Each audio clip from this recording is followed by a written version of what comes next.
of each student on the first day and scrawl their first names on each one. Now, I keep this stack of photos in my pocket and shuffle through it when I need to. When I ask them for writing assignments, which is rarely, I never want more than one single page of clear and concise prose. I could care less about their grades. I give almost all of them A's. Instead, I teach them skills that have little to do with academics or test scores. Among other things, I teach them new ways to think about money and investing, how to present their ideas verbally, how to talk with people from authority figures to each other.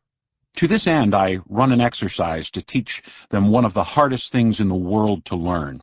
Harder than calculus, harder than economic theory, harder than fixing a photocopier. Peter, I say, picking a student at random, isn't there a lovely young woman in this class you'd like to ask out for Saturday night? Nervous laughter spreads across the room. People start looking at each other or down at their shoes. They're thinking, this is a world economics class? Yes, it is. You want me to just ask somebody out? Peter asks, incredulous. We've gotten to know each other over the past couple of classes. Now he looks at me as though I've gone insane. I am accustomed to getting this sort of reaction in life. I give him back an equally incredulous look. You mean you wouldn't want to go out with one of these lovely ladies? Peter, this is your chance. Okay, Peter says, looking across at Wendy. With a toss of the head, he says, Hey, what are you doing Wednesday night? Very cool. No, no, no, I say. I wave my hands in the air like a conductor. Ask her nicely, nicely. Be polite. Have you ever noticed that kids these days really don't know how to talk to each other? Peter begins again. He sits up a little straighter. He looks her in the eye. Wendy, he begins, making eye contact.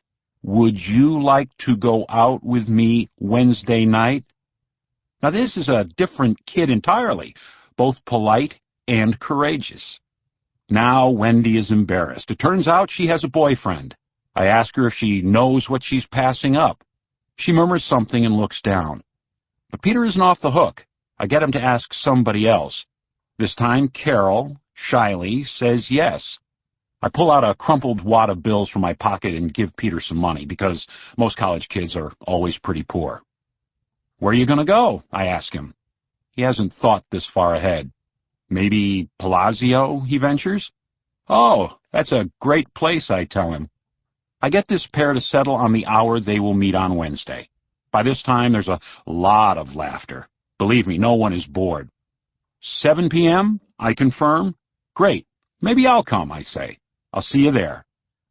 Now, I've never turned up, but I like them to think I might. Next week, I find out how the date went. Maybe I get another pair or two in class set up on dates. Sometimes the students keep dating each other, sometimes they don't. But the point is, they get a chance to learn how to talk to each other. They get to see someone navigate rejection and survive it. They get to see someone asking for something he wants or needs from another person. Sometimes that's all we need to learn to do in life. The truth is that most of the boys are dying to ask out one of the girls, and most of the girls have an eye on one of the boys. Even if they're straight-A students, speed readers, and star athletes, they're scared half to death of putting themselves on the line. They need a push. This is one of the greatest lessons I learned from my own struggles, from my dyslexia, my restlessness, and what others call my ADHD, or Attention Deficit Hyperactivity Disorder. I dislike using the term deficit. I don't think it is one. Doing life alone is not second best. It's impossible. We need other people. We need to know how to talk with them, argue with them, build with them, and introduce ourselves to them. We need a push. It's funny to think that human beings forget this fact, especially the straight-A types. At Kinko's, I was a tireless matchmaker among the ranks of our coworkers. I constantly urged people to fall in love and marry each other. I believed in it, and I still do. Hundreds of our partners, managers, and coworkers were married to each other. I'm very proud of the fact that at one point before I left the company, I discovered that among our 200 top people, we had only 7 divorces. Many of our customers used Kinko's as a dating service as well. Thousands of them got married after meeting each other over our copy machines. I knew our coworkers would be stronger in teams than on their own. It's possible to go all the way through your schooling years without learning this. Given the cards I drew at birth, I never had the chance to forget, not even for a moment. This is only one of the many gifts of my disorders, all of which contributed enormously to the building of both Kinko's and of my life.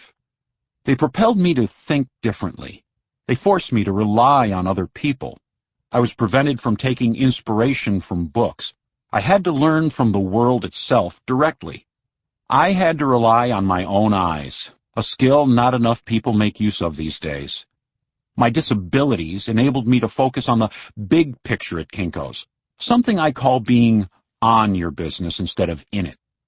My friend, Tom O'Malley, former head of the Center for the Study of Entrepreneurship at the University of Southern California, taught me this concept. He told me that too many people are mired in the details of their lives. They are stuck down in their lives rather than staying on them. They miss the larger picture. They don't face the uncomfortable questions that, once posed, can force dramatic and necessary change. My dad had a saying for this. He would tell me the mundane is like a cancer. He meant that all the busy work of your life prevents you from actually living. Taking care of business. Running a company in a world full of readers was, well, an interesting experience. I certainly didn't behave like other executives. If you opened the drawers and filing cabinets of my office, you would have seen nothing. I didn't keep paperwork, files, a pen, or a computer. For what? As a non-reader, I wouldn't be using them much. In a way, the office was just for show because I didn't like spending time there. I didn't like sitting around and reading long, novelistic reports. I didn't get caught up in the minutiae of meeting minutes. I'd rather stick pins in my eyes than sit through a board meeting. Coworkers helped with my written correspondence. I was so avid about staying on my business that I was maniacal, fanatical about responding to my mail the same day I got it. My longtime colleague, C.C. Fredrickson, learned to write my letters based on our brief conversations. "You figure out how to say it," I'd tell her. Later, her husband, Dan Fredrickson, the president of Kinko's, also helped write correspondence for me, too. My office was empty because I had an in-box and an out-box, but no storage box in between. I took care of business the same day it landed on my desk. Though I couldn't avoid some writing, most vital communications were transmitted verbally by voicemail or in person. When I was with Kinko's, we were an oral company, a verbal company. My restlessness propelled me out of doors. How many managers do you know who really understand what is happening at the front lines of their business? I did. I visited stores to find out what our different locations were doing right. Anybody can sit around in an office thinking about what people are doing wrong. My job was to get out and find out what people were doing right and exploit it. Then I tried to spread those practices throughout the Kinko's network. My high school degree in woodshop belies the fact that I also have no mechanical ability to speak of. There isn't a machine at Kinko's I can operate. I could barely run the first copier released back in 1970. It didn't matter. All I knew was I could sell what came out of it. From day one at Kinko's, I relied on others to operate those machines, to run the store, to come up with groundbreaking new ideas, to expand our business, and to keep me and everybody else constantly inspired. The same is true today. I rely on others to run our real estate ventures, our investments, and our philanthropic endeavors. You're right if you're wondering whether or not I wrote these words you're reading. As with every other undertaking in my life, I relied on someone else. In this case, my co-author, Anne Marsh. Too many people think they have to do life on their own, but I've found the best way to live is to share the burdens, as well as the joys, with others. My motto has always been, anybody else can do it better. With my lot in life, do you think I had any other choice of attitude? I was forced to trust the world and to trust other people. With my skill set, I certainly couldn't have built Kinko's alone. my racing, jumping mind, my inability to sit still, my difficulty reading,